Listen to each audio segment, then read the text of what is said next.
Abonnez-vous sur notre chaîne YouTube Kadhafi Moumoudi pour ne rien manquer. Corneille Moulumba, Mbote.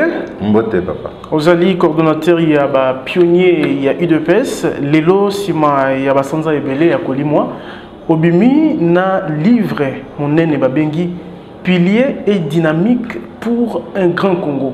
Livre, il y a 585 pages. Nini aurait relaté na Katia Boukou. Il y a ceux-là qui révélé mon moningate, qui plongé dans mon salon parce qu'il fallait coûte que Baïdi n'y soit dans un tout tient par écrit. Ceci est Zanine. Le Congolais, tous les autres, RDC, grand potentiel agricole, grand potentiel minier. Et ce que le talibien, le Congolais, monnaie congolaise, c'est la valeur. Zala tous importé bloc alors est-ce que pour mes awapi question essentielle zawana problème est zawapi pour nini toi na batamayele toi na minerai toi na potentialité agricole mais le concours de simbaté et le konini est de simbaté il fallait coûte que coûte tout se pencher dans go te répondre la question wana et puis te passer la piste ni te redresser un beau carabiso voilà l'essentiel il y a un donc plus de 40 piliers où ils allaient dans 4 livres ils allaient ba piste ya solution s'il faut comprendre ils ont réforme photo même hein au photo sala photo ma décision photo soit pour te manière de changer parce que tant que tu as boy et que changer donc pour la vision te raisonner.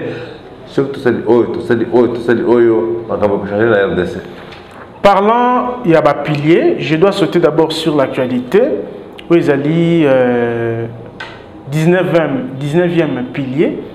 Où l'obéli pacification, non, pacifier et sécuriser la partie est de la RDC. Certes, les lots, toko bika insécurité ou commune à niveau moko indescriptible. Mais tant qu'on a commis pacifier et sécuriser la partie est, formule magique nini oyopesi. Formule magique exacte, ezaka ba décision photo soit. Aux imboka neti RDC, n'est-ce pas? Na nyosa za na kati. Oko sécuriser temboka ndengwana 140 000 militaires. RDC, il faut la armée puissante. Au moins 3 millions de soldats. Tout ça, par exemple, la Corée du Nord. La Corée du Nord est un petit pays, 27 millions d'habitants. La Corée du Nord, dans l'armée, il y a 1 250 000 soldats. Plus de 5 millions de réservistes. Il y a une photo ça, la RDC. Tout dans l'armée, au minimum 3 millions de soldats. En plus, il y a des réservistes. Mais il est là. Tout ce qu'on fait dans l'Est, tout dernier gouverneur militaire. Mais le gouverneur militaire, c'est Bango. Ils ont été pour être finance ou même la construction de routes. Ils ont mobilisé. Il fallait mobiliser les jeunes. Il fallait entraîner Bango. Tout défendre parce que tout est en guerre. Ce qui cause c'est pourtant que ça le passe. Jamais qu'on se concentre dans ma camboté de développement, c'est impossible. Donc, tant que tu règles le problème, c'était la difficulté. Parlant de l'Est, oui. Donc, pour nous, le gouvernement militaire, le fait de gérer l'administration, ils ont faute. Ils ont une distraction parce que ils ont fait la bangote. Tout le monde peut être qui et quota dans l'Est. Vous comprenez? Va se concentrer dans l'activité militaire. Tous ont même la moitié de notre armée, tout le monde est le village, les soldats vont là. Vous comprenez? Tous ont en charge. Parce que ceux qui vous ont, comme ça, la plainte civile, vous qui veulent comme un impôt, vous savez, vous trouvez ça n'engagez. Donc, pour n'engager, toute la situation de guerre, état de guerre, ça nécessite, moi, couvre-feu, mobiliser les jeunes, tous les jeunes le plus possible, entraîner Bango à l'armement et tout, au besoin. Constituer une équipe RDC, il faut tous les commandos, tous les parachutistes, parce que pour combattre la guérilla, il y a un char de combat, ils ont raté. Il faut des commandos. Surtout, tu formes combien de commandos au moins que présenter. Mais par contre, tu es au Sénégal, Rwandais, Ougandais, tout se mutualiser. Tu sais que Kenya, Rwandais, tu es américain, qui Monisco, tu es américain, Ougandais, tu es américain, Rwandais, tu es américain. Donc, ça ne va pas. Ce que les Américains, c'est bien Bitumbawana. Qui se fait besoin de autant de suivre dessous. Donc, il faut se prendre en charge, tout libérer, tout ce qui mène à partir. Tous même la moitié de notre armée, parce que nous sommes nord, dans centre, dans l'ouest, tous la moitié de l'armée, toute une dans l'est du pays, pour tout sécuriser partout. Ce qui m'est côté, on a su exploiter mieux l'activité économique comme il faut, agriculture, minerais, tout ça. Il y a des choses comme on a pas minerais, on a négocié dans le gouvernement central pour la minerais. Donc, pour Corneille Mounumba, le lien toujours gérer crise à est. Et qu'on perdurer, tu as une solution. Et tu as une solution parce que d'abord, tu as pointé du doigt, bateau et besoin d'une solution. Certes, vous êtes en Rwanda, à tous ces nombres de sur la guerre. Mais nous, les Asiatiques en Rwanda, les Américains, donc tous ont le courage à côté des Américains faire. Binondé, les occidentaux, pour ça, ce guerre Rwanda. Pour instrumentaliser Kagame. Kagame est un mercenaire, mon cowboy. Pour instrumentaliser. Alors, ce que tu as vu maintenant que les Rwanda, que les pays occidentaux, déjà, tout le monde comme Nengue Sengeli. Tant que tout le monde M23, tout le monde s'affaiblir. Parce que ce que vous citez M23, ils ont été victimisés dans la question entre les Congolais. Or, entre les Congolais, c'est une armée étrangère, armée soutenue par tel autre pays contre un cannabis. Et puis, il faut tout relever la conscience des Congolais. Le gouvernement a changé de discours. Le discours du gouvernement, ils ont endormi le bateau. Au lieu que tout mobiliser, tout distraire le bateau. On a fait le Congo, Brazzaville, Rwanda, tu peux 120 km². C'est-à-dire que Bitumbe, comme dans l'Est, Rwanda, tu peux ça Kagame. Tu peux ça Kagame. Non. Congo, Brazzaville, côté Malukwa, mais ce qu'on a dans le Congo, Brazzaville, tu peux Kagame 120 000 km². Ça veut dire que quand on a une base militaire, une aviation, pourquoi attaquer Bissot? Pour traverser 3 minutes. Pourquoi attaquer Bissot? Pendant que vous êtes à côté, vous êtes à allez, c'est une descente. Donc, danger, il y a un bon trésor.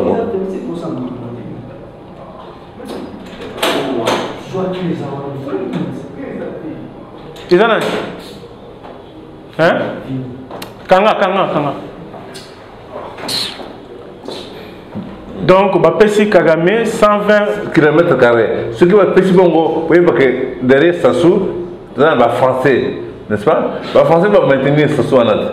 Donc, ce qui est Français, va attaquer Kinshasa, l'Américain côté Est, pendant que tout ça distrait à Awa, qu'on a récupéré. Comment ça n'a été que les militaires afghans, oui, les Américains vont former qui? Tant que les Bengali ne vont pas les talibans, les États-Unis, les Européens, les Arabes. Au Rwanda, ils sont réfugiés. Au Rwanda, ils sont réfugiés. Les réfugiés, là, on a un problème. Alors, plutôt qu'un secteur où Rwanda, alors que les Américains passent derrière, ils ont fourni des armes, ils ont fourni des armes, pendant que vous êtes dépouillés dans le bon pour tout le monde. Et à travers ces 19e piliers, oui, c'est la pire solution au Congo et Kozoa. À travers. Disons pilier on a la c'est que si vous faites attention comme calamité Congo c'est le Congo de bien côté le Congo on peut partager bon aussi partir le Congo aussi éteindre le Congo c'est ça le danger et donc c'est un pilier très important ce que tu comprendre tu le local belé tu vas comprendre d'un côté nani azobon c'est vision à est à l'est et orient na occident occidentaux na chinois bazobon de la pop pour le minerai à Congo. Ce qui gouvernement a besoin de changer de discours, ce que je continue au Barabel, au milice, au M23, tous les baris qui méritent de perdre le Congo. Mais citer déjà Rwanda, ce n'est pas suffisant. Rwanda, le Bible, comment citer Rwanda, c'est quoi? Mais ça, les Rwanda, c'est ça là. Et puis aussi, Rwanda, je citer américain, occidentaux.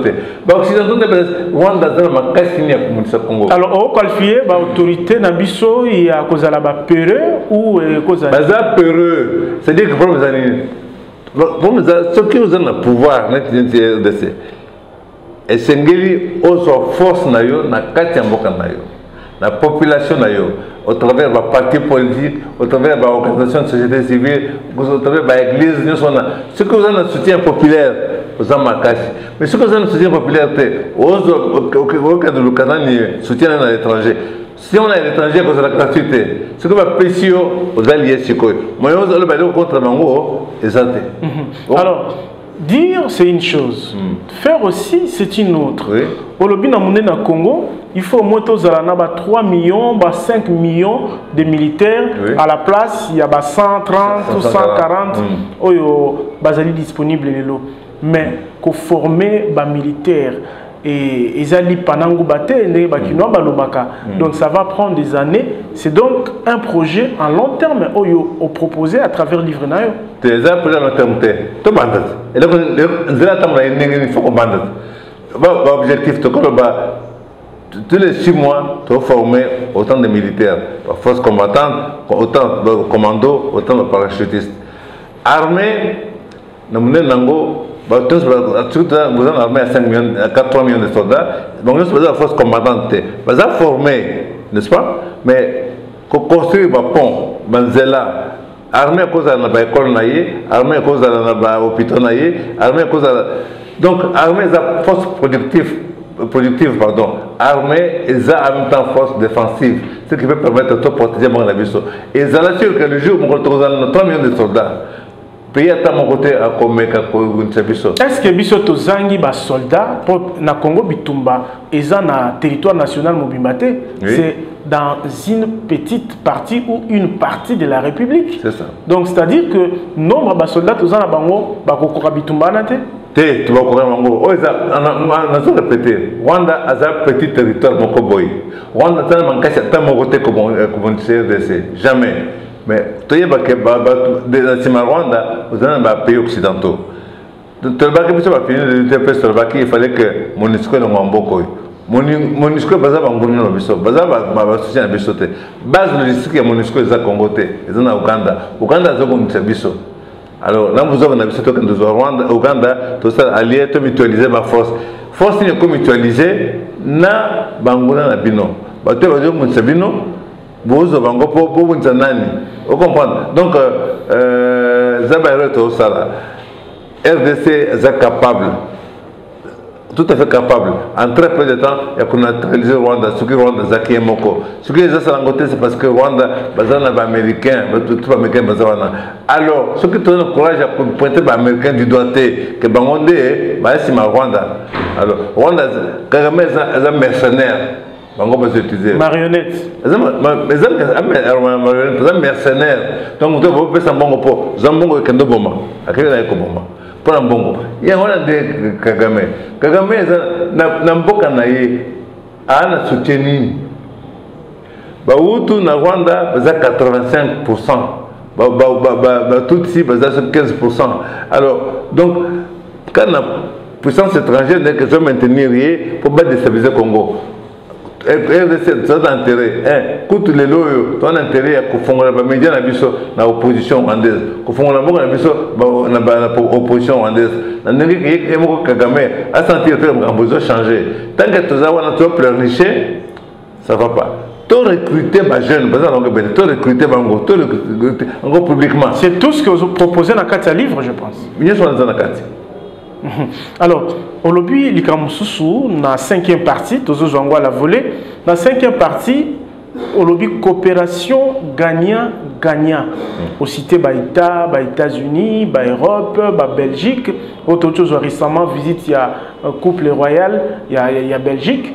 Et au Lingio, le parce que coopération, ça a toujours gagnant-gagnant. Coopération a toujours gagnant-gagnant. Pourquoi le terme amour? Mais en réalité, il y a une coopération dans le cas occidental, les Américains, les Belges, les Français, l'Union européenne, tout ça. Mais besoin de savoir, coopération, il faut tout changer. Mon peut évoluer. Là, aux États-Unis, c'est l'Europe, c'est tout. Vous avez en Asie, vous avez en Russie, vous avez en Bokebele. Alors, dans le but, tous les exemples récents, il y a revenu du roi de Belgique ici. Mais avant visite on a seulement il fallait que l'expert belge va se retrouver, il fallait que l'expert congolais va se retrouver, tout ça la commission mixte Belco, donc RDC n'a cahier de charge naïe, Belgique n'a cahier de charge, c'est la commission belgo congolaise, tu négocies, tu as va point nini, tant que le roi comme Awa, donc l'accord déjà officiellement tu as signé l'accord. On a visite sur les tourisme, les visite de travail, tu es préparé. Les loyaux, mais ça y visite à réconciliation et satisfaire réconciliation entre intérêt intérêt ce qui est réconciliation, c'est-à-dire que vous avez habitué avant, avant. Pour un conflit, vous avez nango. C'est parce que le régime a Kabila a boyé que Belgique a se mêlé dans l'organisation de l'élection à Bissau. Mais nous, on a des intérêts à Bissau. Et là, on a échangé. Est-ce que Sikoyo, tu as que Belgique a se mêlé dans la gestion à Bissau ou à ce qui pas de société? Parce que Makambo Tali, brassage et mixage, banane, lui Michel Oet. Je vais te remonter. Sans que tu aies monté avant, il y a indépendance, il y a assassinat, il y a Lumumba, mais plus récemment, la gestion de l'eau. Belgique a se comporté, administrateur délégué, il y a pays occidentaux. Ce qui Belgique a réalisé que l'avenir est dans la RDC. Parce que nous sommes tous parce qu'on a le chômage électrique, alors que nous sommes besoin de construire. Donc, on comprend en gros, si vous avez besoin d'entreprise, Belgique a un moyen à cause de la Chine, à cause de la grande travaux, de grand chantier, de grand barrage, tout ça. Elle n'a pas moyen. Mais la petite et moyenne entreprise, on a ça possible. Tout comme ça, la coopération au niveau de la petite et moyenne entreprise, tout créer la petite entreprise, on va intervenir, surtout dans la Bissau, tous les gens dans la Bissau, la Bissau, à cause de la même salaire, les gens dans la cause de la salaire, le bénéfice, tous partagés, tout ça, la coopération bien. En dingue que bateau va se considérer que Bissau est supérieur parce que tu colonisé, ou bien tu es inférieur parce que tu as colonisé Bissau. Kinoko, on a fait ici là, coopération gagnant-gagnant. Vos intérêts, nos intérêts. Vous avez un intérêt, nous avons un intérêt dans Bissau. Chacun se retrouve tout ce qu'il veut. On a Belgique comme un pays importante dans la Union européenne. Sans Belgique a une importance à mon côté. Il y a une institution dans la Belgique parce que c'est un petit pays faible et pauvre en réalité. Vous comprenez? Donc, chance à Belgique et à RDC. Parce que vous comprendre que tu as besoin de s'agenouiller dans la Belgique, n'est-ce pas? Au contraire, tu as besoin de traiter convenablement pour ne pas se retrouver, ça peut se retrouver. Donc, visite, il y a Pape dans le Congo et il y a Roi Philippe, dans moi, si Mathilde, pour nous, il simple tourisme. Tout ça, il y a le côté, tu as un selfie, tu as un tourisme. Tu as un selfie. Donc, parce que tu te prépares comme il faut, tout ça, tu es un professeur Makambo. Visite de Tijuana est importante parce que c'est un moment où la caméra de télévision du monde entier est braquée dans la RDC. RDC est au cœur de l'actualité. Tu as profité, tu as cahier des charges, tu as fait Misango. Vous comprenez? Mais tu sais, d'un côté. Alors, tu perds le temps, tu perds l'occasion. Les piliers sont belés dans le bas qui plus de 40. Au lobby reconquête. Il y a souveraineté, ouvrons donc les yeux et nettoyons nos cerveaux. Au lobby de dollarisation, il y a économie. Au lobby Makambo et Belé. Comment alors RDC a quoi arriver, quoi appliquer mécanisme sur Oyo Pessi et puis na ba moyen nini, na durée penini. Moyen tous en lango, durée to banda. Faut que banda. Tu de dollarisation. Mais il faut 5 ans pour seulement. Le gouvernement a décidé que cette année, à partir de ce moment, dollar est considéré les sources dans le Bissau. Oui, le dollar, l'aéroport, c'est la banque direct. Ah ouais, ce qui est dollar est circulé dans le Bissau. Donc, tu as un franc congolais. Tu as un hôtel de monnaie pour dire franc congolais. Et c'est un cas, tout ça, tu pour dire franc congolais, aux gens ne savent que payer le salaire. Éventuellement, quand ça va crédit, la bateau va pour dire, nous donnons le congolais. Ce qui est ça, la bongo, tu as besoin que le ministre va faire un dollar. Quand on parle, la prix c'est 10 $. Ça veut dire que notre ambassadeur, quand on a ambassade de dollars, on va déstabiliser l'économie de la Bissau Mobimba. Donc, tout ce qui est Makambouana et Kotaote. bon, tu as fabriqué, tu as un producteur, ceux qui te disent, bon, on a vu ça, il y a francs congolais, tu peux si crédit là-bas, petit producteur agricole, n'est-ce pas? Au lieu de novembre, tu as importé Soso, mais tu as élevé Soso a besoin de rien. Le côté, tu as un maïs, bateau, ils ont dit que tu as un cash, tu as un crédit. Au contraire, on a venu à la mission, tu as une formule à toi, tu as ça. Comme quand on a fait le Congo, tellement on a un bateau de pêche, mais le bateau de transport, bateau, comment vous avez boulevard Mobimbo traverser un Bocanabinon, vous exploitez en côté, ni en termes de courant, ni en termes de transport, ni en termes de nourriture. Plus le Congo qu'on nourrit Congo Mobimba. Bafion na yé, ils ont une route naturelle tout ça nango. C'est-à-dire que tu peux éclairer chaque province dans un mini barrage, où ils ont un fleuve. En plus, tu as le soleil, donc l'énergie solaire. Comment le village de Biso cause de Molili alors que plaque solaire zawana quitte dans gote tu tiens chaque village besoin de courant tellement mon caillou pour cause de télévision pour brancher l'ordinateur pour charger le téléphone. Donc ils ont une initiative de quoi soit ce qui est dans moi autonomie réellement mais baoui balingi pour exploiter Biso. Pourquoi c'est planté tout le misamoto le colon maï balingi que sont les juste le colon maï tout son bilambaka ya babalon au bango balati basisi tozui quand tu dis que biloko bango bazotin de la Biso mais tant que tu dis biloko batin de la Biso à tout moment beaucoup de déstabiliser Biso car bakanga va portière bango kuna biloko zoko talisosté tu n'as rien. À qui est destiné ces livres? Parce que pour la Koba Lusama Kambu et que dans le sens il y a bien pour que Congo est vraiment grand, on a pilier puis dynamique au évoqué dans Kati Awa, banani, basengeli kotanga livre oyo pour basalela. Urgence, c'est un acteur politique. Parce qu'on a besoin de décision. Basé dans le Parlement, basé dans le gouvernement, basé dans le parti politique. On a besoin de faire directement la décision politique. Bango nan besoin de mokando et batangango. Ils ont perdu parce que au bout de 40 ans, tu raisonner, tu réfléchir, tu ce que tu saliboy, en très peu de temps. Congo peut changer complètement. Donc, Bango Nan, ce qui va député Nyonso, Moutamotozi, à 8 ans, et à Kotanga Mukando. Et ça, vraiment, donc, voilà, il faut prendre la première partie de ce côté. Au cause de pilier, où il y a une formation, au moment que c'est important. Autant que pilier, on a un après tout ça. Député Nyonso, sénateur, il faut pas tanga Mukando. Et les nationaux provinciaux. Membre du gouvernement, il faut pas tanga Mukando. Tu tiens qu'à bailler, tu as au-dessus de la mêlée. C'est vrai, mais ils ont observé. Donc, quand on a eu des personnes c'est une importance. C'est essentiel aux Congolais. Ce que ont contribué à la décision, il y a beaucoup de temps, c'est important. Merci beaucoup, Corneille. C'est moi qui vous remercie. Abonnez-vous sur notre chaîne YouTube Kadhafi Moumoudi pour ne rien manquer.